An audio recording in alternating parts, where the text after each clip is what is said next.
Oui, un live dans lequel on aura la chance d'avoir à nos côtés 4 intervenants venus de différents horizons, mais tous spécialistes du milieu de la culture. Donc Sabine Padelou, Marika de la Rivière, Antonin Marin et Paolo Tanzili. Donc on les présentera plus en détail plus tard, mais tout d'abord on va introduire rapidement le sujet dans lequel on va parler, vivre la culture à l'ère des réseaux sociaux. Car vous l'avez remarqué depuis leur explosion il y a quelques années, les réseaux sociaux et Internet en général ont eu un impact colossal sur le milieu de la culture. Vous le voyez bien, que ce soit dans le métro, en rentrant du travail, dans la rue ou avec vos proches, quasiment tout le monde est connecté sur son téléphone, que ce soit pour regarder des trends TikTok, des réels Insta, des vidéos YouTube ou encore pour écouter Spotify. Aujourd'hui, on dénombre près de 5,1 milliards d'utilisateurs et 4,8 milliards d'internautes. Donc les réseaux sociaux, c'est presque 60% de la population mondiale qui les utilise. Donc ces réseaux sociaux ont impacté de nombreux milieux et en particularité celui de la culture qui a dû s'adapter pour subsister dans cette société 2.0 où la surinformation est reine. Mais face à ce nouvel univers numérique, on peut dire que le milieu culturel s'est plutôt bien réinventé grâce à l'émergence de nouveaux formats comme le streaming et les trends et à l'apparition de nouveaux acteurs comme les influenceurs, les youtubeurs et autres vidéastes. En tout cas, ce qui est sûr, c'est que le monde de la culture n'est plus le même comparé à celui d'il y a 20 ans, car qu'on le veuille ou non, cette ère des réseaux a fait passer la culture dans une nouvelle dimension. Oui, du coup, notre tâche pendant cette heure de live, ça va être d'analyser cet impact qu'ont eu les réseaux sur les différentes branches de la culture. Mais pour cela, du coup, on ne sera pas tout seul. On sera accompagné de 4 intervenants. Deux nous rejoindront un petit peu plus tard. Et là, on va accueillir tout de suite Marika de la Rivière et Sabine Padelou, qui sont spécialistes notamment des musées. Bonjour Sabine, bonjour Marika. Merci d'être à nos côtés pour ce live. Alors, pour vous présenter rapidement, on va faire une petite présentation. Tout d'abord, on va commencer par vous, Marika. Vous êtes consultante en industrie culturelle et créative. Vous avez notamment commencé par travailler pendant 2 ans dans l'événementiel pour la marque Céline. Ensuite, vous avez été consultante relations presse et communication et vous avez animé notamment différents événements culturels majeurs en France, notamment le Festival de Cannes, des événements du Palais de Tokyo ou encore l'Art Music Show. Et après, vous avez été chargé de missions en communication pour les industries culturelles. Et là, vous avez travaillé pour différents festivals de musique, des cinémas et aussi le milieu du stand-up. Est-ce que vous pouvez nous en dire un peu plus sur ce métier, en quoi ça consistait? C'est un métier, donc moi j'ai choisi la communication dans les industries culturelles et créatives. J'ai eu la chance de pouvoir travailler pour différents domaines. Je l'ai voulu aussi.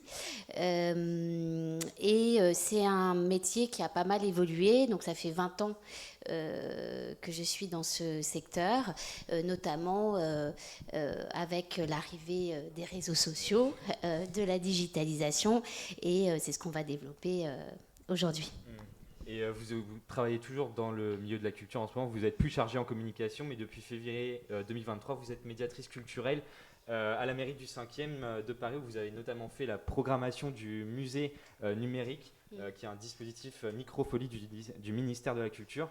Est-ce que vous pouvez nous parler un peu plus de ce projet? En quoi il consistait exactement, ce musée numérique? Oui. Ah, pas de souci. Donc le musée numérique, qui s'appelle aussi Microfolie, est un dispositif du ministère de la Culture qui existe depuis 2017. Il s'agit à la base, l'idée, c'était d'amener la culture là où elle n'était pas facilement accessible. Donc, en ouvrant en premier lieu ce nouveau type de musée dans des zones rurales ou dans des zones urbaines qu'on dit défavorisées. Ça a eu un tel succès qu'elle commence à s'ouvrir à Paris. Celle du 5e est la première qui a ouverte à Paris intramuros. Il s'agit d'un dispositif qui a été porté au début par 12 établissements culturels majeurs, dont le musée du Louvre, dont le musée de l'Orangerie, mais également des institutions culturelles comme le Festival d'Avignon ou le Théâtre de l'Odéon. Aujourd'hui, ils ont été suivis par plus d'une centaine d'établissements, pas que des Français. Et chacun apporte dans la galerie de ce musée quelques-unes de ses œuvres qui sont numérisées et qui viennent agrandir la collection du musée numérique. Aujourd'hui, il y a plus de 2500 œuvres qui sont accessibles par des médiations qui sont présentées soit à des publics jeunes, des enfants, soit des publics des jeunes ou des adultes ou des seniors, par catégorie, on va dire. L'idée, en fait, le dispositif est assez simple. C'est un grand projecteur qui peut diffuser les œuvres et qui sont accessibles aussi sur des tablettes pour les visiteurs et qui peuvent zoomer dans les œuvres, etc. Et généralement, il y a un mode de visite libre où ils peuvent venir et puis regarder les collections. Et sinon, généralement, des médiateurs présentent certaines thématiques et ça permet d'aborder le sujet de l'art et du musée différemment. Donc je l'ai vécu et effectivement c'est une belle aventure puisqu'il y a quelque chose de très humain. Ça permet de parler ensemble des œuvres, de casser un peu les normes qu'on peut retrouver dans les visites muséales classiques. D'autres avantages tels que la Joconde au musée du Louvre, c'est vrai que on ne peut pas forcément la voir de très près pendant très longtemps. Là, on peut zoomer dans chaque détail, engager une discussion, que ce soit avec des classes d'enfants, que ce soit avec des personnes. Il y a on fait des médiations ouvertes aussi pour tous les âges. Donc, ça devient l'idée, c'est d'essayer de faire naître cette interactivité et de briser cette glace un petit peu du musée qui peut être un peu froid. Donc, sur ça, c'est une belle réussite. C'est à la fois très humain, bien que ce soit digital, finalement. Ça ajoute une note d'humanité et ça permet aussi d'éduquer des plus jeunes aux avantages d'aller dans un musée et d'ouvrir une discussion à partir de thématiques sur l'histoire de l'art. D'accord, très bien. Et effectivement, un aspect plus interactif des musées. On voit qu'aujourd'hui, dans le milieu des musées, les réseaux sociaux ont pris une place assez importante. Pour vous, quelle place occupent potentiellement les réseaux dans votre vie professionnelle, les réseaux sociaux et Internet ? Encore, pas de souci. Alors, les musées, j'ai travaillé aussi pour d'autres industries culturelles et créatives. C'est vrai que les musées, c'est pas forcément les early adopteurs de tout ce qui est community management, réseau social, création de contenu. Pour cela, il y a notamment plusieurs raisons. En revanche, aujourd'hui, notamment poussée par la pandémie et cette digitalisation de tout notre environnement. Aujourd'hui, réseau social et musée traditionnel n'est plus antinomique. Ils sont tous investis d'une manière ou d'une autre les réseaux sociaux, que ce soit par la création d'un simple profil Instagram en tant que vitrine, le premier niveau informatif, un peu comme un site internet. La majorité des musées, il y en a beaucoup en France, on pense tout de suite aux grandes institutions, mais en région et sur les territoires, il y a beaucoup de petits musées. Généralement, ils ont passé le pas et ont aussi leur compte Instagram. Alors ça, c'est le niveau de vitrine premier informatif. Après, il y a un autre niveau qui est de faire vivre... d'attirer une communauté de passionnés d'art, et Dieu sait qu'il y en a sur les réseaux sociaux, notamment sur Instagram, parce qu'il ne faut pas oublier, ça a été très justement dit tout à l'heure, que c'est un réseau social de l'esthétisme visuel et que finalement ça donne un goût à l'art à beaucoup de personnes qui n'étaient pas destinées forcément à la base. Donc on va passer maintenant à la présentation de Sabine, comme ça on va pouvoir commencer les questions. Donc Madame Sabine Padelou, vous êtes enseignante et historienne de l'art, vous avez mis en place une plateforme de cours en ligne et d'histoire de l'art et du luxe qui s'appelle Au Bonheur des Arts. Vous faites donc de la vulgarisation culturelle via Twitch, où on se trouve du coup sur votre plateforme, où vous faites notamment des visites de musées virtuels, comme on vient de l'expliquer, du gaming ou des lives IRL dans les musées directement. Vous êtes également pompier volontaire pendant votre temps libre, donc c'est énormément d'activités en même temps. Très multitâche, exactement.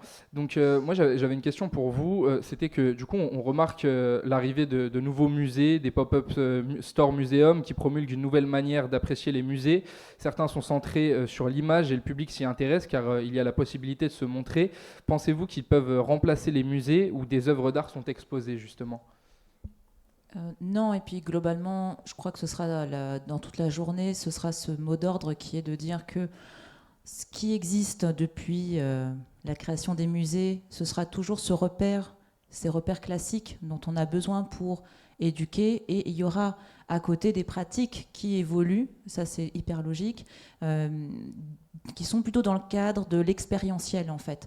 Comment vivre la culture autrement avec ces musées, le musée du selfie, les pop-up musées, enfin vraiment ces structures qui font de l'expérience.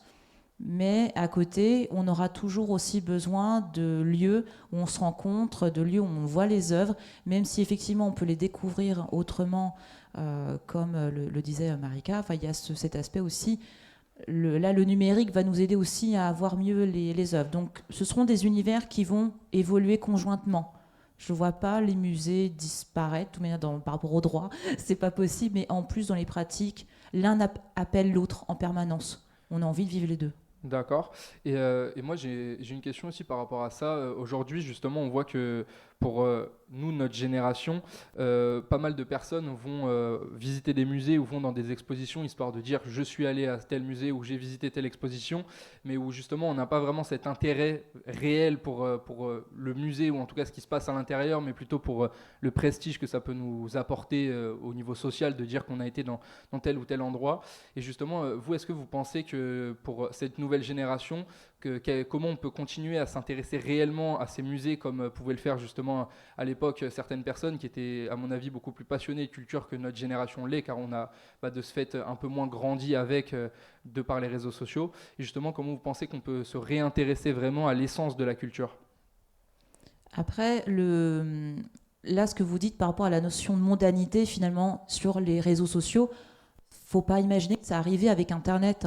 On le vivait déjà dès le 19e siècle. On devait se présenter au salon du Grand Louvre. Il fallait qu'on soit là, qu'on se montre. Donc la notion de démonstration de soi, elle a toujours existé. Sauf que là, il y a une sorte de diffusion massive du concept. Fort heureusement, il y a une sorte d'universalité de la chose. C'est juste que ce sont les outils qui ont changé. Mais le côté un peu anodin, je vais à l'Opéra Garnier parce que ça fait genre d'être là, mais ça, on l'aura tout le temps. Donc ça ne va pas modifier ça. Et les pratiques culturelles, fort heureusement, j'ai lu vite fait une étude qui est sortie par le ministère de la Culture. Les pratiques culturelles, grâce aux réseaux sociaux, grâce au web, ça a touché beaucoup plus de jeunes. Donc au contraire, plus on continuera à faire du contenu qui mélange communication, créativité et culture, plus on donnera envie aux gens de dire tiens, si j'allais voir ce musée, il m'intéresse bien, enfin, il faut continuer ça, ça leur donne envie de venir. D'accord. Du coup, on va passer pour une question pour vous, Marika. Donc, du coup, pour vous qui avez beaucoup travaillé dans la communication autour d'événements culturels importants, ceux qui côtoyaient finalement ce milieu depuis presque une vingtaine d'années, quelle est l'évolution majeure, positive ou négative, que les réseaux sociaux ont apporté au secteur culturel, et à partir de quand, dans votre travail, vous avez réellement senti ce changement et du coup l'impact des réseaux sur votre métier ?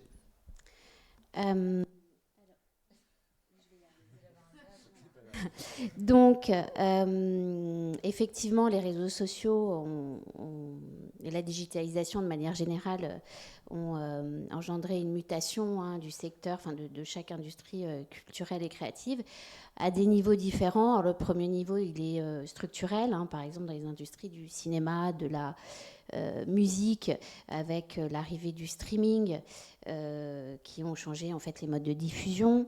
Il y a un niveau de changement aussi qui se fait en interne dans la structure, dans l'organigramme, dans l'organisation des équipes, notamment de communication, puisque c'est le domaine que je connais mieux. Et donc avec l'arrivée des services de communication digitale, les community managers, etc.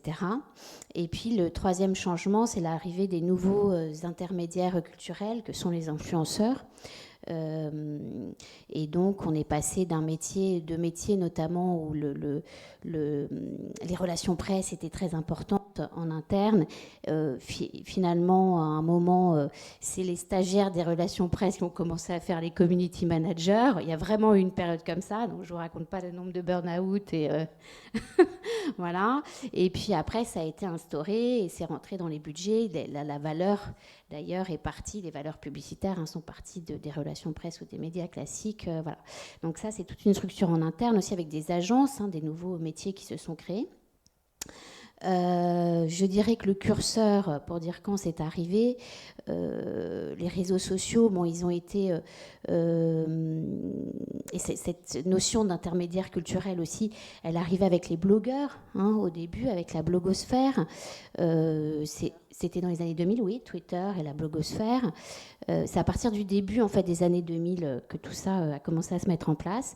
Puis c'est arrivé après crescendo avec MySpace, qui est quand même le premier réseau social avant Facebook et qui était dédié à la base à une industrie créative qui était celle de la musique. Et donc voilà, et ensuite on arrive avec l'ouverture d'Instagram en 2010, puis les autres réseaux.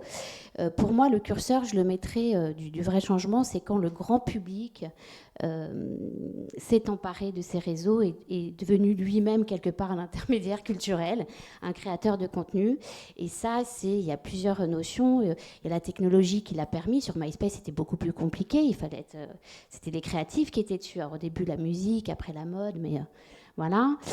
Facebook un peu plus, mais finalement la fenêtre de création est assez limitée et c'est vraiment arrivé, je dirais, avec Instagram, surtout pour les industries culturelles et créatives.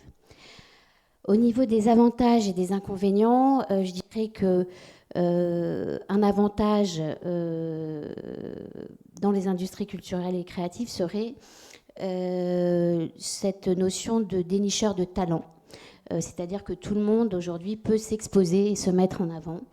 Alors c'est quelque chose qu'on peut remettre en question parce qu'au bout du compte, même si aujourd'hui on peut faire de l'autoproduction, on essaye de se faire repérer pour être signé avec une major et finalement le grand public avec ce processus de recommandation par les algorithmes, c'est toujours les majors et les artistes les plus connus qui remontent. Voilà. En revanche, dans le métier même, ou si on s'intéresse à une niche de musique en particulier, on peut avoir accès à une plus grande diversité culturelle et diversité d'artistes. Au niveau des inconvénients, ce serait peut-être ce qu'on a gagné en aura avec les influenceurs qui incarneraient, on perd finalement en authenticité. Moi, dans mon métier, je le vois, c'est un métier que j'ai fait pour la créativité et l'humain. Et c'est vrai que je trouve qu'on perd en authenticité. Merci beaucoup, Marika, pour ces réponses. On va maintenant passer à des questions axées sur Sabine, vous qui avez pas mal du coup expérimenté l'aspect digital de l'art avec votre chaîne Twitch.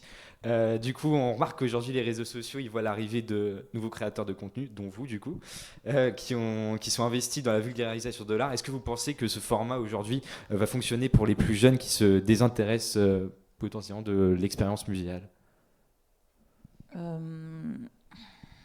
Ils vont, je pense, essayer de faire autrement. De s'approprier autrement les lieux, potentiellement En fait, ce qui est très compliqué, c'est de convaincre, on l'avait dit plus tôt, c'est de convaincre une structure culturelle à pouvoir faire quelque chose avec elle. Donc, en gros, ça va être ça, le levier. C'est qu'est-ce qu'on pourra faire avec ces structures.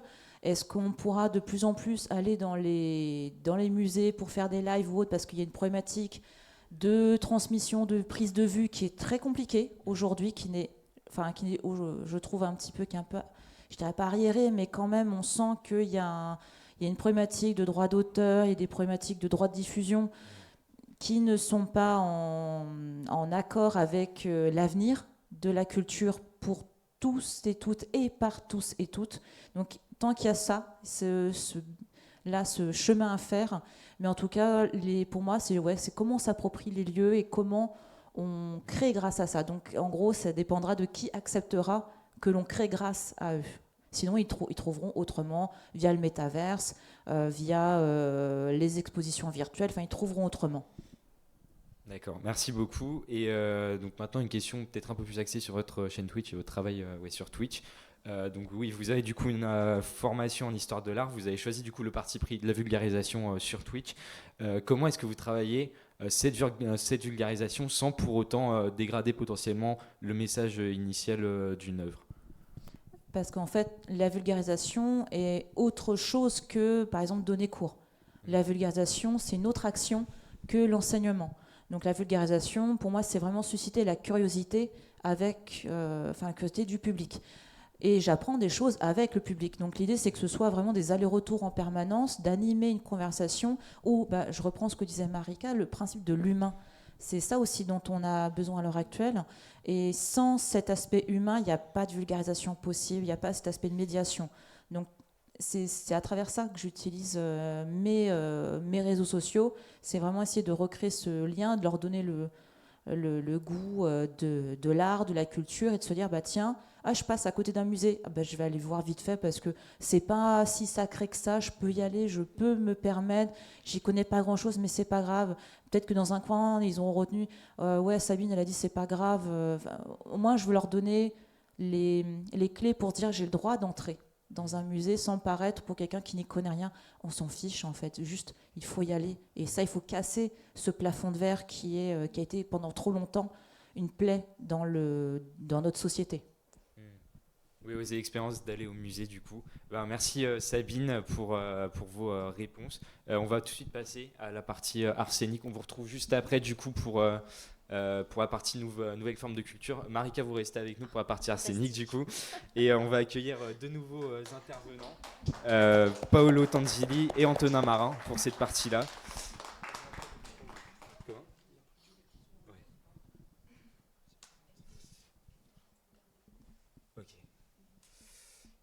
Bonjour Antonin, bonjour Paolo. Merci de nous rejoindre pour ce live, d'avoir accepté notre invitation. Donc pareil, on va vous présenter rapidement pour voir un petit peu votre rapport au milieu de la culture, votre travail, votre rapport au milieu de la culture. Vous Antonin, vous êtes fondateur et rédacteur en chef du média Le Crayon, qui a aujourd'hui plus de 100 000 abonnés sur Insta, je crois. C'est le tout premier média digital de débat d'idées. Est-ce que vous pouvez nous parler un peu plus de ce média, quelle est sa ligne éditoriale, combien de personnes y travaillent, etc. Bonjour, merci pour l'invitation. Donc en effet, j'ai fondé ce média il y a à peu près 3 ans avec 3 autres personnes. On est 4 fondateurs.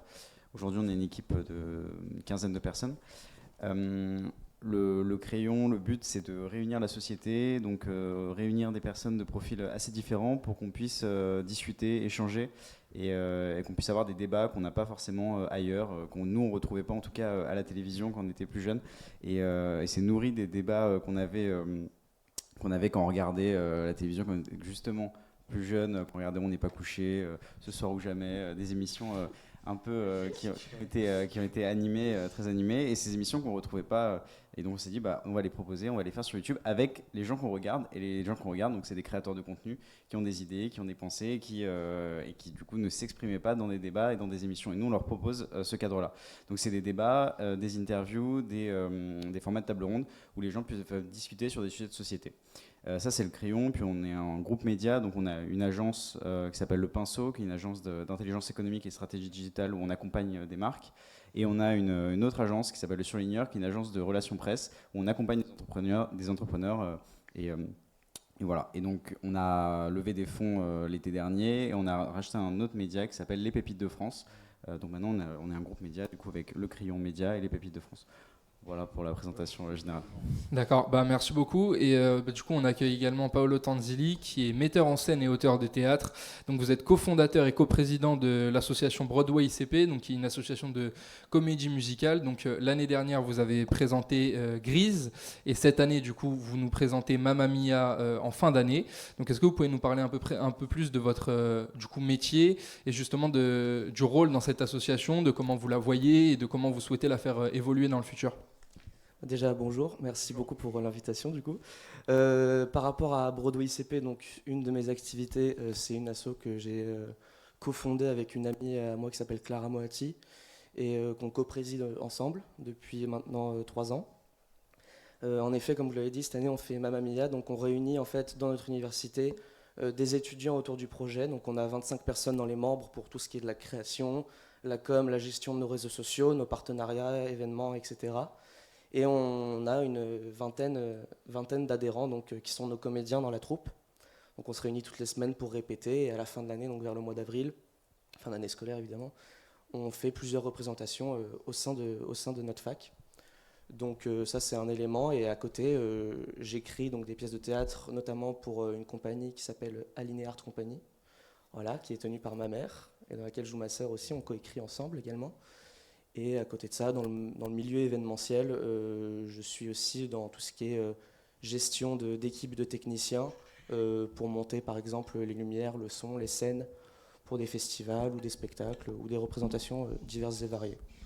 D'accord, et du coup, vous qui êtes du coup de par votre famille dans le milieu depuis assez longtemps, on voit depuis quelques années le retour d'une population plus jeune qu'auparavant dans les salles de spectacle.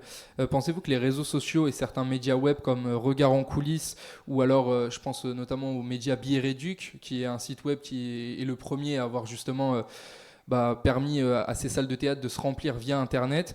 Pensez-vous que du coup ces médias-là sont favorables à justement l'évolution du théâtre grâce aux réseaux sociaux? À ce niveau-là, il y a aucun doute. C'est sûr qu'on voit un retour d'une population assez jeune, donc en dessous de 25 ans, qui se réintéresse beaucoup au théâtre. On a vu une énorme évolution depuis que ces médias-là sont apparus, donc dans les années 90 environ. Et il y a un lien qui est absolument certain. Après, ça fait aussi une évolution, non seulement sur le public, mais aussi sur ce qu'il y a sur scène, parce qu'on va adapter les pièces au public qui vient nous voir, toujours. Donc beaucoup plus de spectacles jeunes publics, des spectacles aussi liés aux enjeux contemporains, donc beaucoup plus de spectacles à visée, à portée écologique. Donc oui, il y a un lien. Après, ça n'a pas que de bons aspects, cette nouvelle population. D'accord, et du coup d'un point de vue purement factuel, on observe aussi beaucoup dans ce qu'on va voir, en tout cas, je prends mon exemple, depuis que je suis tout petit, c'est les mêmes pièces de théâtre qui sont jouées depuis des années et des années, où on a entre guillemets des best-sellers qui sont rejoués dans tous les théâtres parisiens par plusieurs compagnies, et justement on voit un manque de nouvelles pièces de théâtre où on ne donne pas assez cette chance justement à des nouveaux créateurs qui veulent mettre en pièce des nouvelles pièces justement. Vous pensez qu'on peut renverser la tendance? De quelle manière? Comment on va pouvoir justement mettre à l'œuvre des nouveaux auteurs qui ont envie de créer de nouvelles choses et pas se baser sur ce qui existe depuis 20 ou 30 ans, où on a des pièces qui sont jouées depuis vraiment 30 ans à Paris dans les mêmes théâtres et qui tournent toujours et qui marchent très bien, heureusement ou malheureusement, mais du coup comment on peut peut-être inverser la tendance?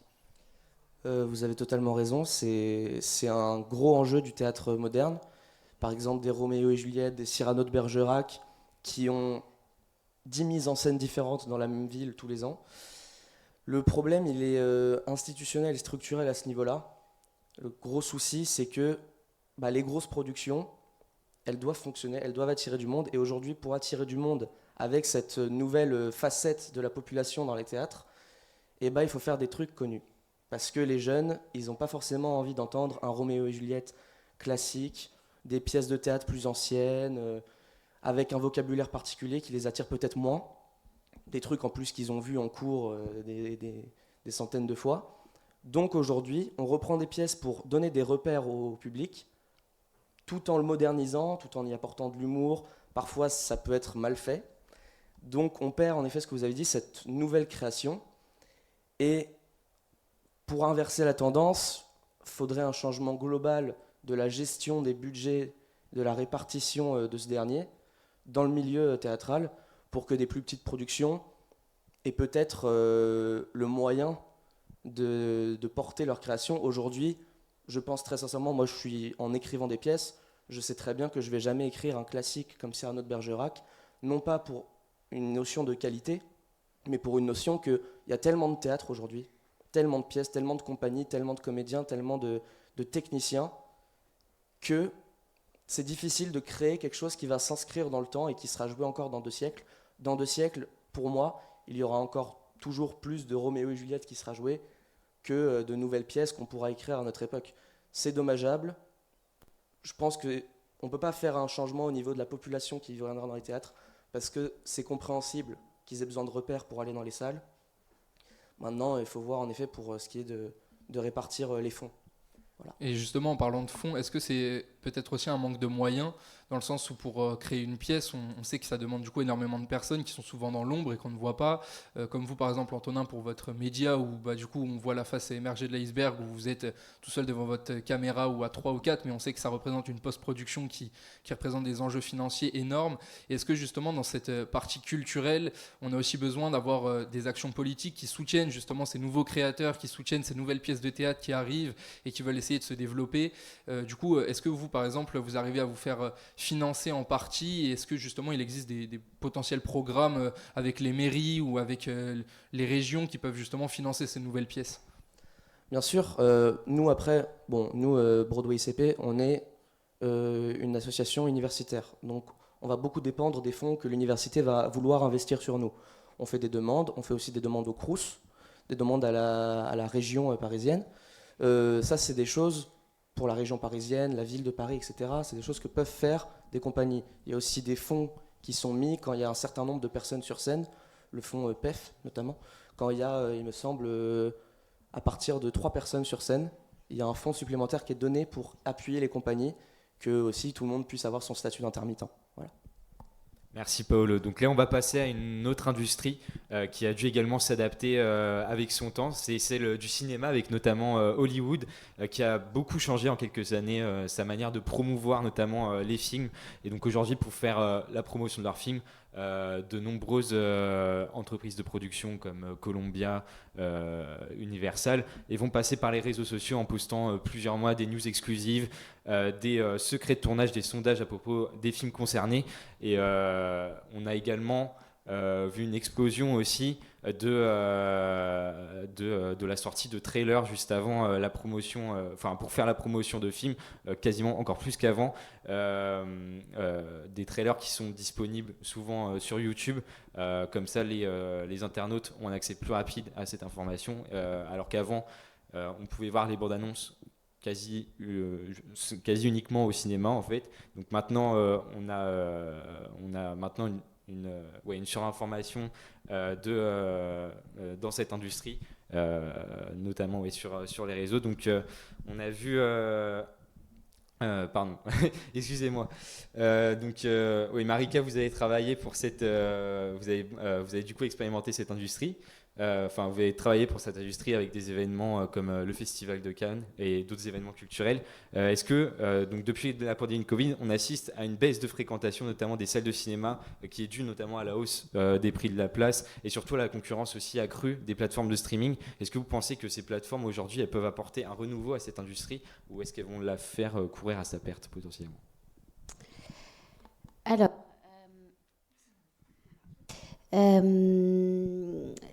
les plateformes de streaming ont apporté un renouveau à cette industrie, déjà pas dans la création d'un nouveau genre, mais dans l'amplification de la production, notamment sérielle, des séries, sur la consommation cinématographique et d'art visuel et de manière plus générale, puisque ce frein finalement du prix, il existait avant d'aller dans une salle de cinéma, c'était pas donné à tout le monde. Donc finalement, ce qu'on perd quelque part, on gagne aussi ailleurs. On a une propagation de la consommation d'art visuel, d'art cinématographique, d'art audiovisuel. Donc, dans tous les cas, au bout du compte, c'est un peu comme les musées, finalement. Ceux qui veulent après approfondir, ils vont aller dans une salle. En revanche, c'est vrai que dans le cas du cinéma, c'est pas forcément évident puisqu'il y a tellement de choses qui sont disponibles. C'est comme la musique gratuitement avec le streaming. Et également, et dans cette période du coup où la surinformation est reine avec les réseaux sociaux, on assiste, donc je l'ai déjà dit, à une profusion des bandes annonces et de vidéos de promotion, que ce soit du coup sur les réseaux, à la télé, sur YouTube. Est-ce que vous pensez qu'avec cette communication à outrance de promotion de films, on ne perdrait pas une partie de ce qui faisait la magie du cinéma avant, l'effet de surprise?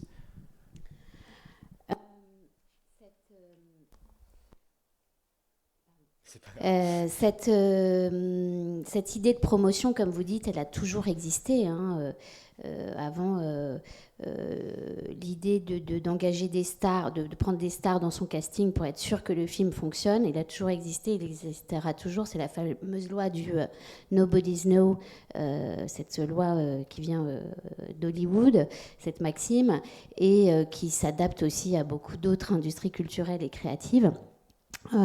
Donc finalement cette idée de faire le buzz, que ce soit ou d'être rendu visible, elle existait avant, elle existera toujours, et on sera toujours dans cette distribution de la valeur économique.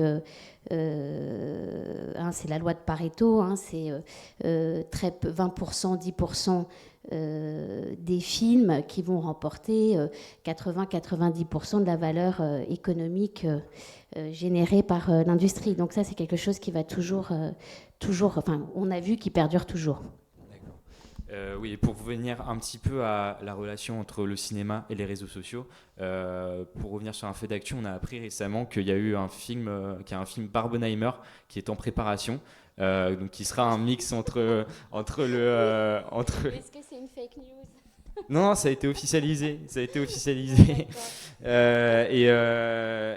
En gros, oui, ce sera un mix entre le film Oppenheimer et le film Barbie qui sont sortis les premières, la même semaine, et du coup qui ont cartonné. Et du coup, tout ça était parti au départ d'une blague sur les réseaux sociaux. Où les internautes s'amusaient à mélanger des images de Barbie et d'Oppenheimer. Et donc, à l'image de ce genre d'événements un petit peu insolites, est-ce que vous pensez qu'aujourd'hui, les réseaux sociaux peuvent avoir une influence majeure sur la prise de décision des géants de l'industrie du cinéma au niveau de la conception ou de la promotion d'un film? Oui, je dirais oui, bien évidemment. Déjà, rien que pour... Je pense que j'ai un souci. Oui, il y a peut-être un... Ouais. Non, ça va aller. C'est bon. Oui, déjà, rien que pour ce qu'on vient d'exposer, pour le fait de prendre des stars ou des personnes qui sont visibles dans leur casting, rien que pour ça, les réseaux sociaux amplifient ce phénomène avec les recommandations algorithmiques, etc. Donc, évidemment, il y a aussi les Google Trends, etc., les sujets d'actualité qui sont repris, qui sont générés par les réseaux sociaux. Donc, effectivement, ça peut avoir un impact sur les thématiques choisies, sur les productions, le casting, etc. Même dans la conception des films, je suis allé voir récemment How to Have Sex de Molly Manning Walker, un de ses premiers films, son premier film, et elle disait qu'elle s'était inspirée justement de TikTok. Elle avait scrollé beaucoup TikTok pour comprendre un peu la jeune génération et voir un peu comment tout ça se passait, et comprendre un peu tout ça. Et elle a fait même un casting, d'ailleurs, un des personnages du casting a été casté sur TikTok au dernier moment. En tapant juste des mots-clés sur TikTok, et ils ont trouvé la personne qu'ils voulaient. Donc les réseaux sociaux influencent vraiment le cinéma pour le coup là-dessus. Et du coup, on va voir aussi s'ils influencent la partie musique avec vous, Antonin. Donc, pour nos recherches, nous, on s'est basé sur une série Netflix qui s'appelle The Playlist, donc qui est du coup très intéressante et qui montre en fait du point de vue de tous les acteurs du milieu, la création de Spotify et du coup de comment ça a pu influencer, que ce soit au niveau des artistes, des relations presse, que ce soit au niveau des majors, des labels. Et justement, j'avais une question pour vous, c'était quels sont les impacts des plateformes de streaming sur l'évolution de l'industrie musicale, où on voit aujourd'hui qu'au niveau de la rémunération des artistes ou de comment les majors essayent de se financer, ça a changé drastiquement par rapport à ce qu'on pouvait avoir il y a quelques siècles, même au niveau des ventes des CD. Avant, du temps de nos parents, ils consommaient la musique avec des cassettes ou alors des CD physiques, tandis que nous, c'est uniquement via ces plateformes. Donc, quels sont pour vous ces impacts justement sur l'industrie ? Ça a complètement révolutionné l'industrie aujourd'hui. Enfin, je sais pas si vous écoutez de la musique autrement que sur les plateformes de streaming, mais pas moi, et je pense que personne, en vrai, très peu de personnes. Donc oui, aujourd'hui notre consommation elle est clairement en streaming et ça a changé notre conception aussi de l'appartenance musicale, parce que je disais avant on achetait un CD, on achetait un truc, c'était à nous, on l'avait, on le conservait, on avait notre alors maintenant si on achète des des vinyles, on se dit voilà on a le beau vinyle, c'est bien. Mais en vrai, on l'écoute quasiment jamais. On l'a juste dans notre collection, on se dit c'est bien, on l'a, mais c'est plus un objet de collection qu'un objet qu'on a envie d'écouter, à part les puristes de la musique qui vont dire oui, ça c'est excellent, etc. Mais en vrai, la plupart, on l'écoute tous sur Spotify ou sur d'autres plateformes. Donc oui, notre conception, elle a complètement changé, et ça vient au départ, pour ceux qui ont regardé la série de Playlist, du piratage en ligne, de se dire en fait la musique est accessible parce que Internet rend les choses accessibles, donc on va rendre la musique accessible. Et le patron de Spotify s'est dit let's go, on va créer un truc cette fois-ci légal. Les maisons de disques n'ont pas forcément été d'accord au début, mais il a réussi à les convaincre finalement, et aujourd'hui on écoute tous en streaming de la musique. Et justement, on voit que du coup, avec cette nouvelle manière de consommer la musique, il y a un acteur qui est délaissé, et justement c'est ça qui est intéressant, c'est que c'est l'artiste lui-même qui a du mal à générer beaucoup de revenus aujourd'hui. Comme vous l'avez expliqué tout à l'heure, si on n'est pas viral aujourd'hui, on n'est pas dans les top playlists directement, si on n'a pas de gros noms, notamment en France où aujourd'hui on consomme pour la plus jeune génération majoritairement du rap, on a notamment toujours les gros noms qui ressortent. Mais justement, comment ces publics de niche peuvent aujourd'hui arriver à mieux se faire rémunérer avec l'apparition de ces nouvelles plateformes ? Je pense que le problème, c'est pas forcément les plateformes, c'est plus les grosses majors et les labels qui ont gardé justement le monopole.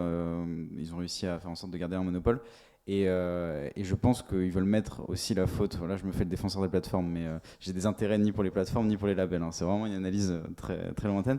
Mais j'ai l'impression que les gros labels et les majors veulent mettre un peu la responsabilité sur les plateformes. Là où j'ai l'impression qu'en réalité, aujourd'hui, les plateformes permettent justement, en tant qu'artiste, d'émerger plus facilement. Et là, je parlais de Spotify, mais même, par exemple, TikTok, qui est une plateforme qui n'est pas du tout musicale à l'origine, même si on fait des danses sur TikTok, mais permet aussi d'émerger et de faire émerger des artistes. Et je prends un artiste, par exemple, Jul, qui a jamais signé dans aucun label, aucune major, et pourtant aujourd'hui Jul a réussi à complètement exister, existe tout seul, etc. Et c'est un exemple qui plaît pas d'ailleurs au label et aux majors, mais c'est la vérité, c'est un mec qui a réussi à exister comme ça. Donc je pense qu'aujourd'hui les plateformes sont pas réellement le problème, de mon point de vue en tout cas. D'accord. Et du coup, c'est pas réellement le problème, mais justement, on a vu que cette question est brûlante aussi dans la sphère politique, puisqu'il y a quelques jours, à l'occasion de l'examen du budget pour 2024, le Sénat a voté en faveur d'une taxe sur le streaming, donc qui va considérablement impacter que ce soit du coup les indépendants ou les majors. C'est justement là où, pour une fois, on a une rare unification dans cette voie contre cette nouvelle loi. Et justement, selon vous, quelles pourraient être les conséquences de l'apparition de cette taxe sur l'industrie, et comment du coup les indépendants, comme là vous venez de citer l'exemple de Jul, qui va être tout autant touché qu'une major qui signe de gros artistes, comment ils vont pouvoir réussir à faire face à cette nouvelle politique ? C'est une vraie question politique. Je n'aime pas ce combat, mais en vrai, je sais pas, c'est normal aujourd'hui quand on voit que la majorité de la musique elle est écoutée en streaming. Et alors après, je sais pas comment fonctionnaient les taxes au départ, si sur les CD, si sur les vinyles, si tout ça c'était taxé directement. C'est logique que ce soit répercuté sur les écoutes en streaming. Mais c'est logique aussi que ceux qui n'étaient pas taxés râlent dès qu'on leur propose une taxe. Mais je suis assez favorable si c'est quelque chose qui va dans la continuité et que c'est pas une taxe qui se rajoute. Et je considère pas comme ça comme un frein à la création, et aucune taxe n'a jamais été un frein à la création. Oui, bien évidemment. Et on voit notamment aussi, justement, avec Oula, ouais, on m'entend ? Ok. Avec du coup l'apparition de toutes ces nouvelles plateformes, ça a complètement rebattu les cartes du jeu. On peut aujourd'hui, en étant un indépendant de niche, arriver à justement exister avec Spotify. Et on voit aussi, du coup, est-ce que vous avez la sensation que cette plateforme-là essaye de se porter maintenant en tant que réseaux sociaux, dans le sens où, contrairement à toutes les autres plateformes, on peut aujourd'hui poster une biographie de l'artiste, on peut directement acheter les CD sur Spotify, donc ça devient plus simplement une plateforme d'écoute, mais aussi une plateforme, un réseau social à part entière comme Instagram de présentation de l'artiste. Oui, je pense que c'est clairement leur but aussi à ces plateformes-là. Je pense à Spotify notamment qui propose de la vidéo désormais comme YouTube pour les podcasts. On peut proposer une vidéo, ce qu'on fait d'ailleurs avec Le Crayon aussi, j'ai découvert ça. Mais ce que je veux dire, c'est que je pense que oui, effectivement, les réseaux sociaux aujourd'hui monopolisent tellement l'attention du trafic internet, etc., que quand on a une plateforme de streaming et il y a de l'écoute, on se dit comment avoir plus de personnes plus régulièrement sur ma plateforme. Proposer une forme de réseau social, c'est, je pense, aussi une bonne stratégie de leur part. Donc je pense que oui, je pense qu'il y a une volonté. Après, est-ce que ça marchera pas, on verra, mais je pense que oui, il y a une volonté de leur part de se diriger vers ça. Merci Antonin pour ces réponses. Donc là, juste avant de passer à la partie sur les nouveaux types de culture, on va vous poser à chacun d'entre vous quelques questions plus générales sur la relation entre la culture et les réseaux sociaux. On va commencer par vous, Marika, du coup. Est-ce que vous considérez que aujourd'hui l'ère des réseaux sociaux est un âge d'or pour la culture, ou est-ce que vous avez des regrets potentiellement de travailler dans ce milieu à cette époque ? Je ne sacraliserai pas une période plus que l'autre. Comme je vous l'ai dit tout à l'heure, moi je suis plus du côté de la communication dans ces industries. Et c'est un métier que j'ai choisi pour la créativité et l'humain. Pour l'humain, on a l'impression que comme il y a plus d'influenceurs, avec ces réseaux sociaux, etc., que du coup, oui, on découvre des nouveaux profils, oui, il y a une plus grande diversité, mais finalement, on perd en authenticité. Donc ça, c'est quelque chose que je regrette un petit peu. Je ne pense pas être la seule, notamment dans toutes les parties événementielles, de lancement de films, de lancement d'after show dans la mode, voilà. C'est des moments maintenant qui sont complètement investis par les influenceurs et cette course à la photo. Donc tout est pensé pour aussi maintenant dans les événements et surtout ça prend beaucoup de place en fait, un influenceur qui veut faire une belle photo et se mettre en avant, et effectivement ça prend tout aussi la visibilité aussi dans un événement, et on perd finalement de cet échange qu'on avait avant, qui est si cher, je pense, aux gens de ce métier qui font ça pour sa créativité et son côté artistique. En termes de création et de créativité, ça a évolué, je dirais, et notamment plutôt vers du positif, parce qu'aujourd'hui, avec tous les outils notamment de l'IA, on peut, dans la communication, faire nous-mêmes nos flyers. Je sais que, par exemple, dans le cinéma, je parlais avec une productrice de séries récemment. Alors, dans les séries, ils présentent beaucoup, mais dans le cinéma aussi, beaucoup de scripts. Très peu sont pris au final. Et pour les mettre en avant, ils utilisent beaucoup, et depuis déjà quelques années, l'IA, c'est-à-dire on va faire cette série, alors elle se passe en Irlande au XVe siècle, alors il tape Irlande, truc, tu me rajoutes une licorne, c'est un truc un peu fantastique, tout ça. Bon, je fais exprès de prendre un exemple un peu fantaisiste, mais ça permet, alors malheureusement pour les graphistes, mais bon, ils trouvent d'autres endroits parce que leur métier aussi évolue, et c'est souvent eux parce qu'il faut le maîtriser, l'IA aussi, voilà. Mais il y a un renouveau de créativité, il y a, pour suivre les tendances des réseaux sociaux, il y a tout le temps des nouvelles tendances qui émergent. Donc finalement, du point de vue créativité, ça reste encore, je dirais, c'est encore plus fort. D'accord. Du coup, merci beaucoup pour cette réponse complète. Antonin, moi j'ai une question pour vous. On voit que les arséniques est-ce qu'ils sont selon vous en voie de disparition face au contenu numérique de par leur coût ou de par leur côté pratique et accessible partout à chaque instant du digital? Donc j'entends tout ce qu'on peut faire aujourd'hui qui se remplace très facilement et même des choses qui sont encore physiques aujourd'hui qui potentiellement demain deviendront digitales. Est-ce que vous pensez qu'on peut réussir à y faire face? Oui, on peut y faire face, sans problème, mais dans le sens où, enfin, c'est des choses qui vont continuer d'exister. Certaines choses vont disparaître, et certaines choses vont continuer d'exister. Par exemple, je prenais l'exemple des vinyles tout à l'heure, ça a disparu un moment, puis c'est revenu.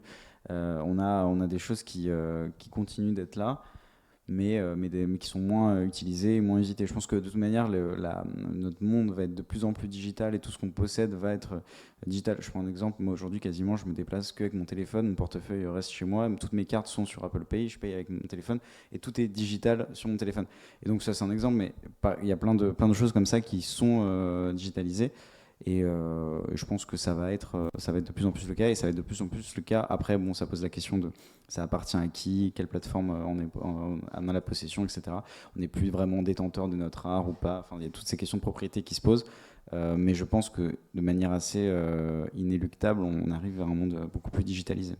D'accord. Et vous, du coup, vous êtes influenceur à vous-même, dans le sens où vous avez votre propre compte Instagram avec plus de 30 000 abonnés en plus de votre média. Et comment vous ressentez-vous en tant qu'influenceur la tendance entre le physique et le numérique au niveau culturel? Alors, je me définis plus comme créateur de contenu qu'influenceur. Mais dans le sens où je crée du contenu, mais du coup, c'est intéressant, ça rejoint la question, c'est je crée du contenu du contenu digital. Je crée des vidéos, oui, principalement des vidéos d'ailleurs. Et moi, le contenu que je crée n'a jamais été physique, ou c'est plus du contenu directement en ligne.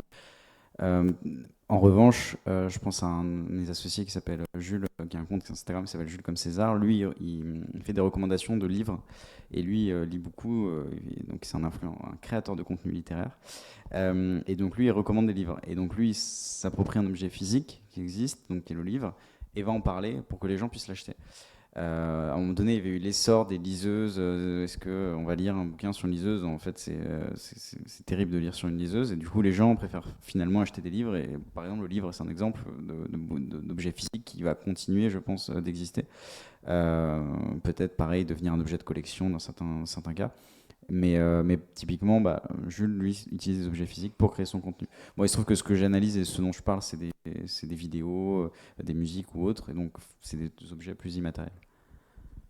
Merci Antonin. On termine du coup cette phase de questions un peu brèves avec Paolo du coup, qui va nous reparler un petit peu de son secteur d'activité, le théâtre et la comédie musicale.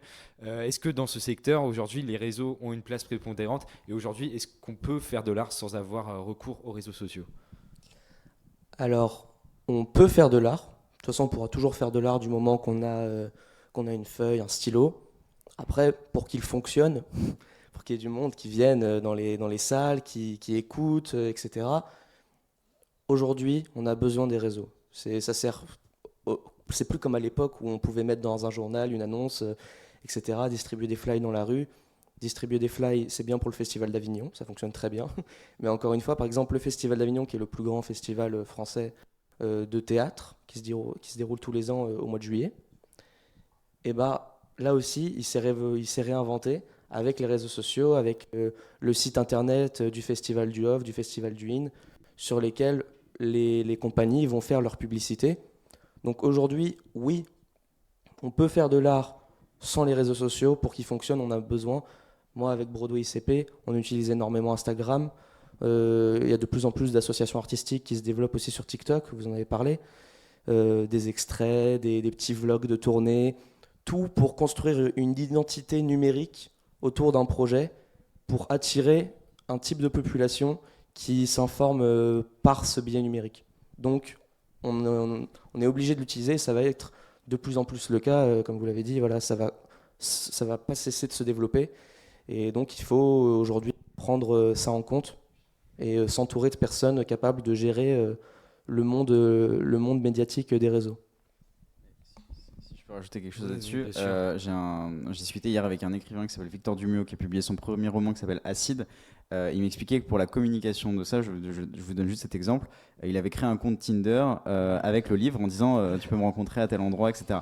Et donc c'est un exemple des choses physiques traditionnelles qu'on peut amener justement sur le côté digital. Et oui, juste dernière question pour Paolo. Du coup, vous faites partie de cette nouvelle génération de metteurs en scène au théâtre. Comment est-ce que vous imaginez justement le monde scénique de demain ?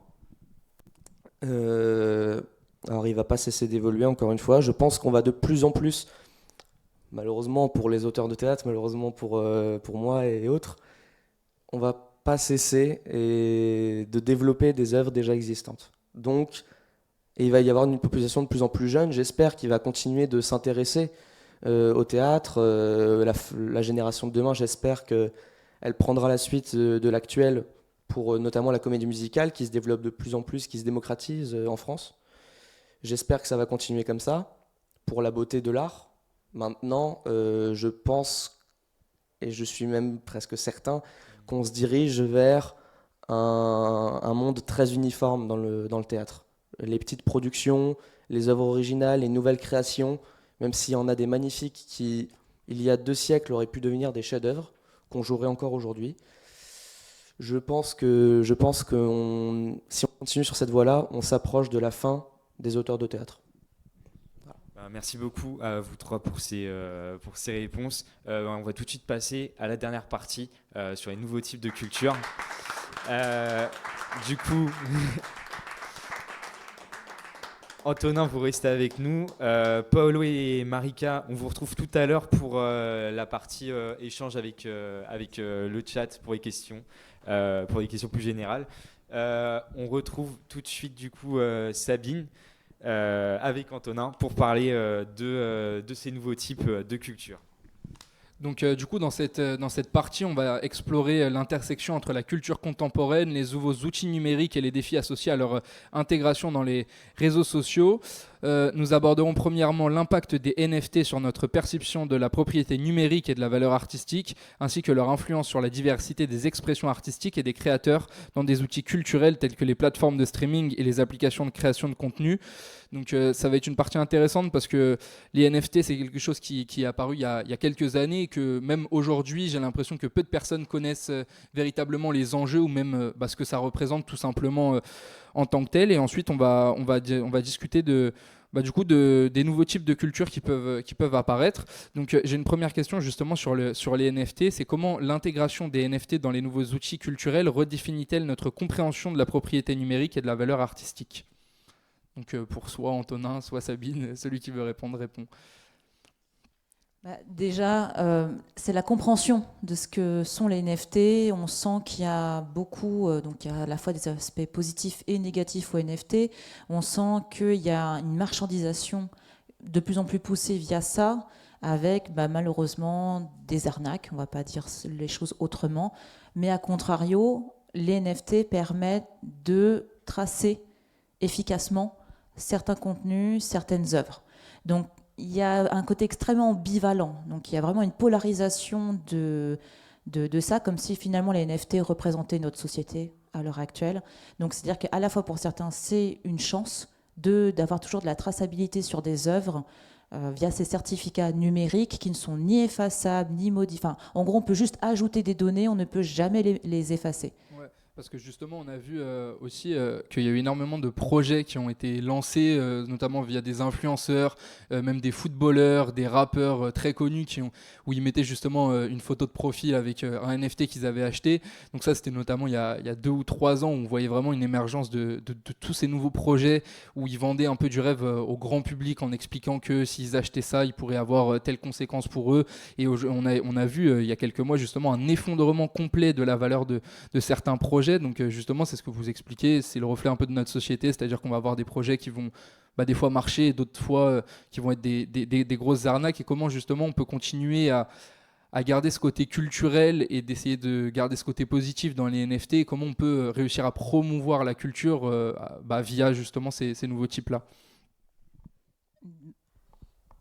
avec de nouveau la vulgarisation, toujours expliquer des choses, expliquer dans un contexte plus global de lutte contre tout ce qui est fake news, contre la désinformation, vraiment de continuer à former les gens sur ce que sont les NFT, ce qu'ils permettent de faire, et de prêter attention aux personnes qui peuvent potentiellement les arnaquer, donc de donner les armes pour ça, donc de les former, parce qu'en soi, ce n'est qu'un outil, c'est qu'est-ce qu'on fait de l'outil, donc il faut apprendre à utiliser cet outil, comme on a appris à utiliser le web, et il existe le dark web, qui peut être très positif, mais très négatif aussi, enfin, c'est toujours comment ces outils, on est formé à ça, d'où l'importance des vulgarisateurs. Ouais, aussi le problème des NFT, c'est qu'il y avait zéro régulation, que ça passe par les crypto-monnaies qui ne sont pas régulées par les marchés financiers. Enfin, il y a plein de choses qui ont fait que les NFT ont été accaparés par les mauvaises personnes et ont réussi à faire des profits dessus. Et après, la question, c'est comment on arrive à faire des NFT, parce que les NFT, c'est basé sur une technologie qui s'appelle la blockchain, qui fait que tout est traçable. Et du coup, on ne peut pas pirater un produit NFT. Et la question, c'est aussi comment, dans l'industrie culturelle, on utilise ces NFT à des fins, par exemple, les billets. Pourquoi les billets ne seraient pas des NFT qu'on pourrait acheter? C'est-à-dire que du coup, ça rendrait la revente difficile, le marché noir plus difficile, et du coup, ça permettrait au théâtre ou autres, au cinéma, etc., d'avoir des billets qui soient uniques et pour des événements ou autres. Donc c'est aussi, là je prends l'exemple des billets, mais il y a plein d'autres applications des NFT. NFT, ça veut juste dire on ne peut pas le répliquer, et voilà. Mais ça peut être une œuvre d'art, on parlait d'art, mais ça peut être aussi utilisé à d'autres fins et à d'autres usages.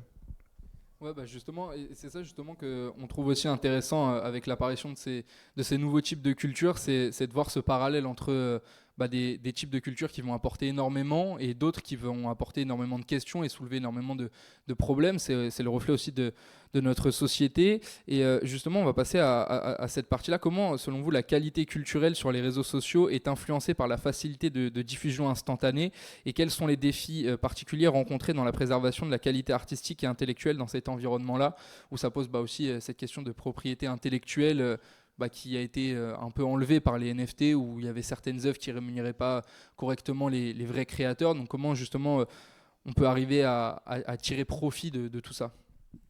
Quand j'entends cette question, ça me fait penser aux vidéos TikTok qui sont absolument horribles, enfin qui sont moches, dans le sens où vraiment qualité dégueu, et voilà, et pourtant qui fonctionnent très très bien.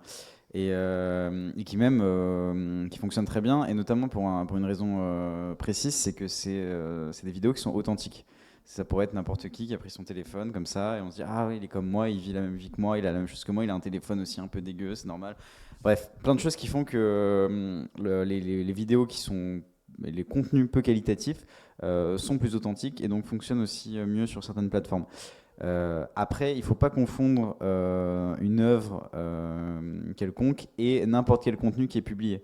C'est pas parce que je raconte quelque chose ou je fais une vidéo qui a hyper bien marché, qui a été vue par des millions de personnes, que ça veut dire que cette vidéo est une œuvre. Enfin, et après, c'est évidemment essayer de comprendre à quel moment c'est une œuvre, à quel moment c'est pas une œuvre, et à quel moment on a voulu faire de cet objet-là un objet artistique, et à quel moment on a voulu juste raconter sa vie et pas en faire un objet artistique. Mais par exemple, Léna Situation, qui a une youtubeuse, qui a une chaîne YouTube, un compte Instagram, etc., pour moi, a un projet artistique. Ce qu'elle fait, même si elle fait du vlogging, etc., c'est un projet artistique. Mais donc ça veut pas juste dire que faire du vlog, c'est pas artistique, mais c'est plus complexe que ça, et c'est après essayer de voir comment on arrive à nuancer tout ça et à proposer ça. Mais c'est pas forcément évident. Il y a ça et le rapport au temps, c'est-à-dire d'un point de vue concret, lorsqu'on fait du contenu, on est ravagé par la notion du temps qui doit être très rentable, donc il faut vite produire. Donc les personnes, elles font des choses, entre guillemets, moches parce qu'elles n'ont pas le temps de se former ou autre, elles n'ont pas le temps de monter en compétences. Et après, pour rejoindre ce que disait Antonin, effectivement, il y a ce caractère hyper authentique, hyper humain, un peu comme l'expression girl next door, et bien on a le contenu next door, donc on a l'impression que tout le monde pourrait le faire. Ça nous ramène à une sorte d'humanité. Et d'ailleurs, il y avait une question dans le chat à un moment donné, comment le web, comment les réseaux sociaux peuvent recréer l'humanité. C'est via ça, c'est via cette impression qu'on est au quotidien confronté à des gens qui vivent exactement la même chose que nous en permanence. Et pour rebondir sur ce que disait Antonin sur avec l'INA Situation, que le projet artistique, je trouve que c'est hyper intéressant parce qu'effectivement, ça passe pas forcément par les actions, par les contenus, mais finalement par une stratégie d'identité de marque. Les gens deviennent des artistes, mais leur contenu n'est pas forcément de l'art. C'est vraiment tout le schéma qui est autour, comment ils prennent la parole, comment ils discutent sur leur réseau. Enfin, tout ça, effectivement, c'est un projet artistique plus global. On est dans la figure de l'artiste qui se met en scène en permanence sans forcément créer de l'art. Ouais, parce qu'on voit, justement, là, vous avez pris cet exemple-là, elle prend justement le parti pris de ce côté plus proche, c'est-à-dire de se baser sur des vlogs avec très peu de montage, où c'est quelque chose de beaucoup plus instantané. Et justement, on a vu cette évolution-là qui a été complètement folle sur YouTube, notamment, où on est passé à l'époque où on a les plus gros créateurs de contenu comme Squeezie, etc., qui faisaient des vidéos où ils étaient simplement dans leur chambre à l'époque, où il y avait très peu de montage, où c'était des choses très simples. Et c'est comme ça qu'on s'est identifié à eux, et que le grand public, justement, les a connus. À justement, aujourd'hui, une course au toujours plus. On a des projets toujours plus fous. On a vu avec le Grand Prix Explorer de Squeezie où ça a réuni quand même énormément de participants. C'est des projets à plusieurs millions d'euros où justement on perd ce côté Girl Next Door où on a l'impression qu'on peut le faire. Un projet comme il vient de faire, là on ne peut pas le faire. Et justement, est-ce que vous avez peur que ces nouveaux projets qui sont toujours plus grands, comme là Inoxtag qui va monter l'Everest et qui risque sa vie en fait juste pour une vidéo YouTube, est-ce que vous avez peur justement que cette course au toujours plus influence de manière négative les réseaux sociaux et aussi disent à tous ces nouveaux créateurs de contenu qui veulent se lancer que pour marcher, ils doivent faire ce type de projet énorme? Non, je suis pas d'accord. Je pense qu'il y a plein de gens qui essaient de gravir l'Everest tous les ans sans avoir de chaîne YouTube. Ils mettent leur vie en danger. Donc c'est pas propre à YouTube et c'est juste de manière générale YouTube et là on prend YouTube, mais les réseaux sociaux sont le reflet aussi de ce que peut être la vie d'autres personnes. Alors évidemment, quand on reçoit Will Smith pour faire la galette des rois, comme on fait McFly et Carlito, oui, tout le monde ne le fait pas et effectivement c'est assez fou. Mais ce n'est qu'une reproduction aussi de ce qui a été fait avant à la télévision et auparavant peut-être à la radio, dans les journaux, etc. Enfin, c'est une sorte de calque qui vient et YouTube se professionnalise aussi beaucoup. Il y a de plus en plus de très grosses productions sur YouTube. Mais ça n'empêche pas tous les jours des gens qui se lancent sur YouTube dans leur chambre encore aujourd'hui et qui justement avec ce rêve-là de se dire un jour je vais pouvoir produire aussi une grosse émission, avoir du gros contenu, se dire ok, je prends ma caméra, mon téléphone. Orelsan disait si tu veux faire un film, prends ton téléphone, t'as juste besoin d'un téléphone, t'as juste besoin d'un téléphone, filme-toi et c'est possible. Et TikTok aussi le montre aujourd'hui avec la viralité qu'on peut avoir dans les contenus. Donc je pense pas que ça empêche les gens de produire du contenu et ça change la manière. Donc ce qu'on disait avec le content next door, j'aime bien d'ailleurs cette expression. Je vais la réutiliser. Mais donc le contexte, je citerai. Le content next door, ça existe et ça continuera d'exister, je pense aussi, parce que la majorité des gens ne font pas des grosses productions et n'ont peut-être même pas envie d'ailleurs. Et juste pour ajouter à ce que Antonin a dit, il y a effectivement le format télé qui est de plus en plus présent dans les réseaux sociaux, notamment Twitch et YouTube. Il y a des émissions qui marchent très très bien parce qu'elles ont ce format télé.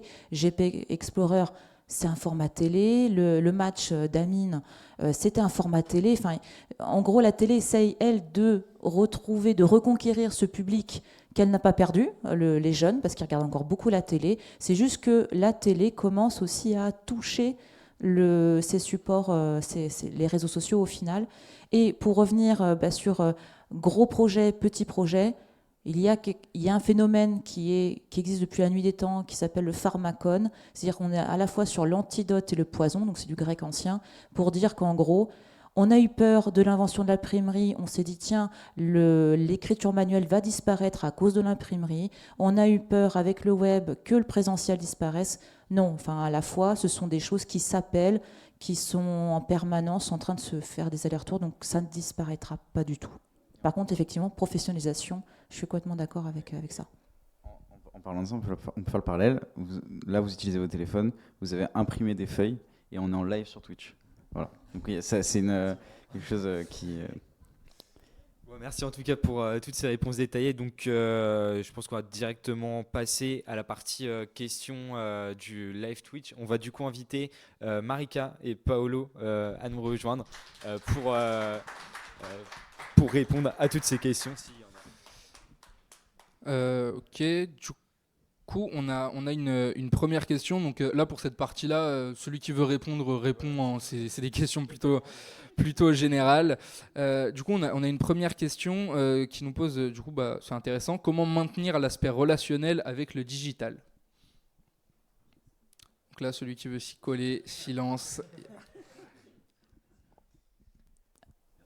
Juste pour dire que Twitch favorise ça, justement. Twitch favorise l'interaction, le rapport à l'humain, et toujours la notion de comment on gère une communauté, comment on répond aux gens, comment on leur parle. Parce que derrière, ok, il y a un clavier, on fait du clavardage en permanence, mais en tout cas, derrière, il y a des humains. Et juste de se focaliser sur ça et la création de... En gros, il y a quelqu'un derrière. C'est ce que j'allais dire, en fait.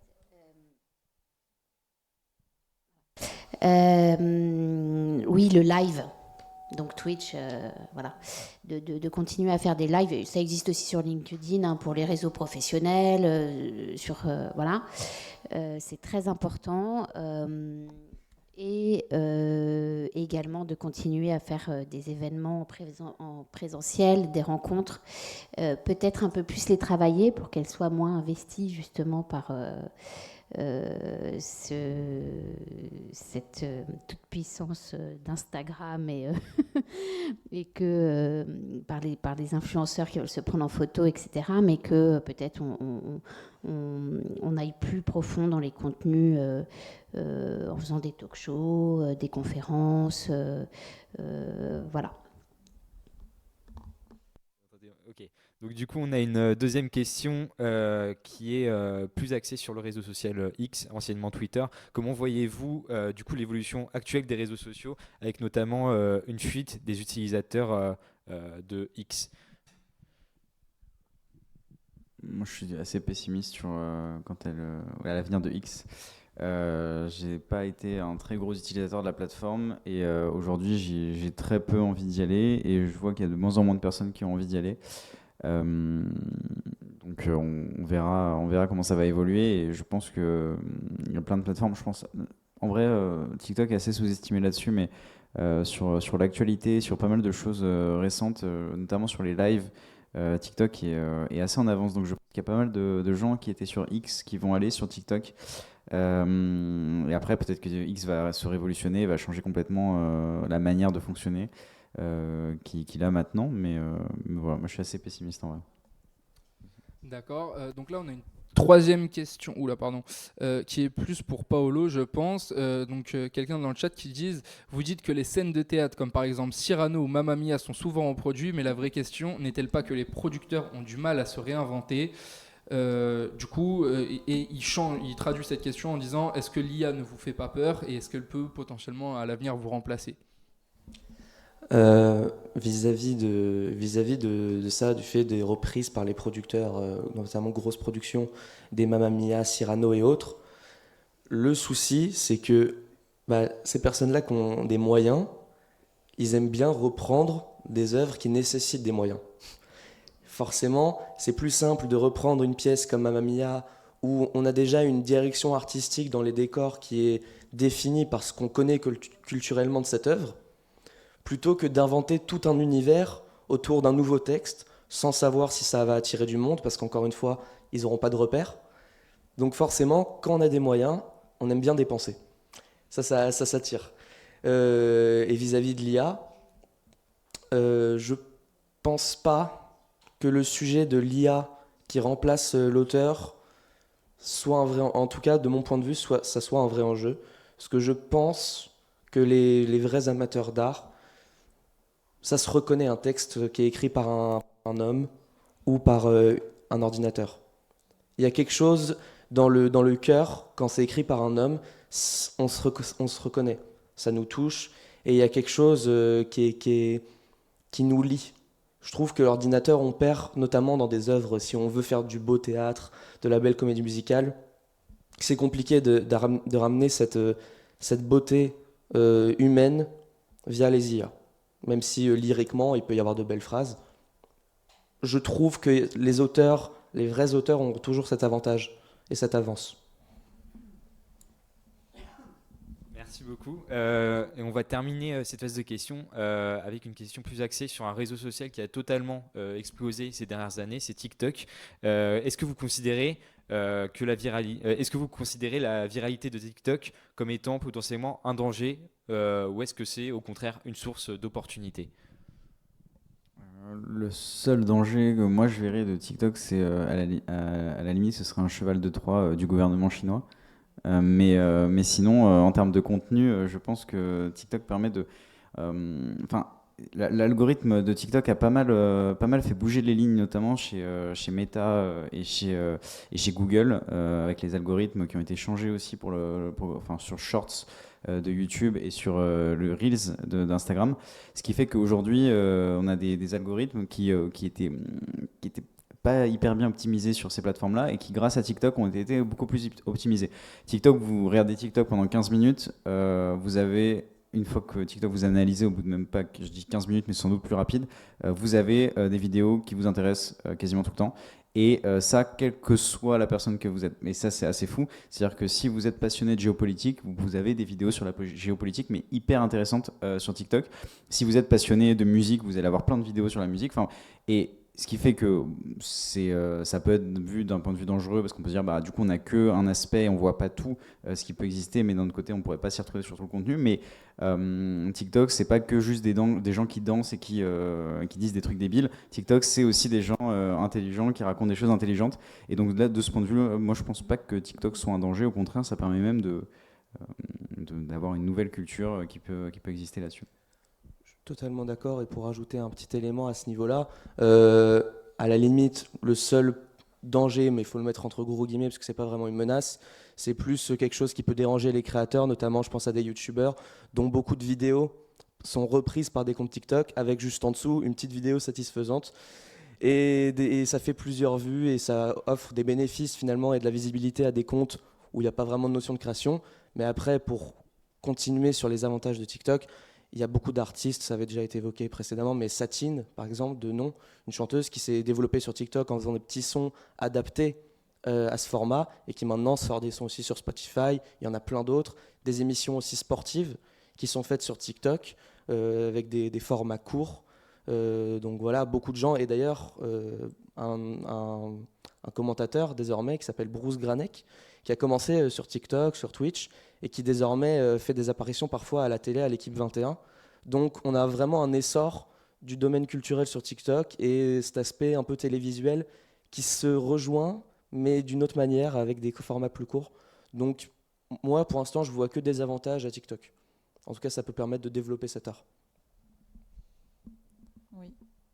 Et puis à titre personnel aussi, comme je fais du TikTok un petit peu, les algorithmes sont très très très bien faits. Enfin vraiment, il y a vraiment le principe du réseau captif, ils l'ont parfaitement compris, ils savent nous recommander exactement ce qu'on aime, ce qu'on a envie de voir. Et là-dessus, c'est une leçon. Enfin, quand on fait un réseau social, par rapport à d'autres réseaux sociaux où finalement ils essaient de mettre ce que nos proches aiment bien, machin. Là, non, on est vraiment sur ce qu'on consomme, ce qu'on a envie de voir. Et l'algo, elle est très très bien. Enfin, les algos sont très bien faits à ce niveau. Merci beaucoup pour ces réponses. Alors, je crois qu'on en a fini avec la partie questions du chat. Est-ce que potentiellement dans le public, vous avez des questions sur la culture à l'ère des réseaux sociaux ou pas du tout? C'est bon? Ok. Bon, bah, du coup, je pense qu'on arrive à la fin de cette deuxième partie du live Monavision. Merci au public et au chat d'être resté jusqu'au bout pour écouter nos intervenants parler de ce sujet. Un grand merci à la Cité des Sciences qui a accepté de nous laisser tourner ce live dans leurs locaux, qui nous a gentiment prêté le matériel pour qu'on ait un rendu de qualité. Merci également à tous nos camarades parce que, comme on l'a expliqué tout à l'heure, il y a une équipe aussi derrière. On n'est que 2 présentateurs, mais on est une classe de 30 qui ont participé avec plusieurs pôles, un pôle gestion de live, un pôle intervenant, un pôle communication, un pôle recherche, où du coup on a travaillé pendant des mois pour rendre ça possible. Merci aussi à Sabine de nous avoir formés, d'avoir rendu ce projet possible, parce que je pense qu'on n'aurait pas forcément eu l'idée, nous, de pouvoir faire ça. C'est toujours des expériences intéressantes.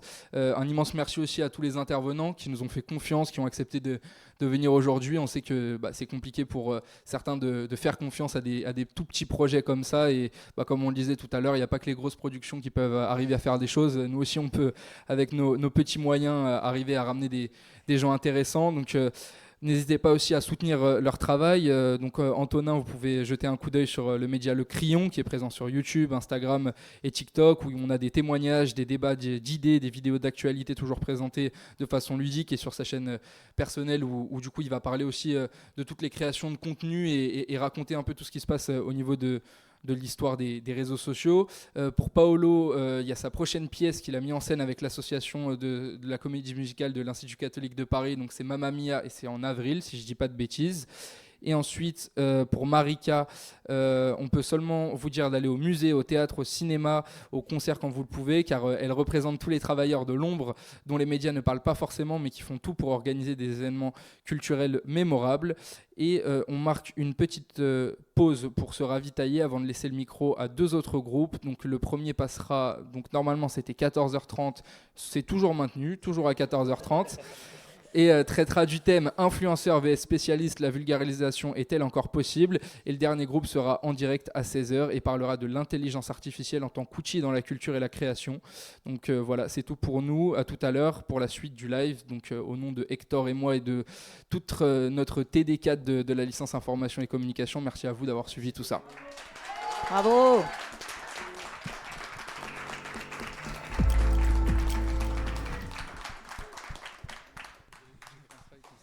T'inquiète.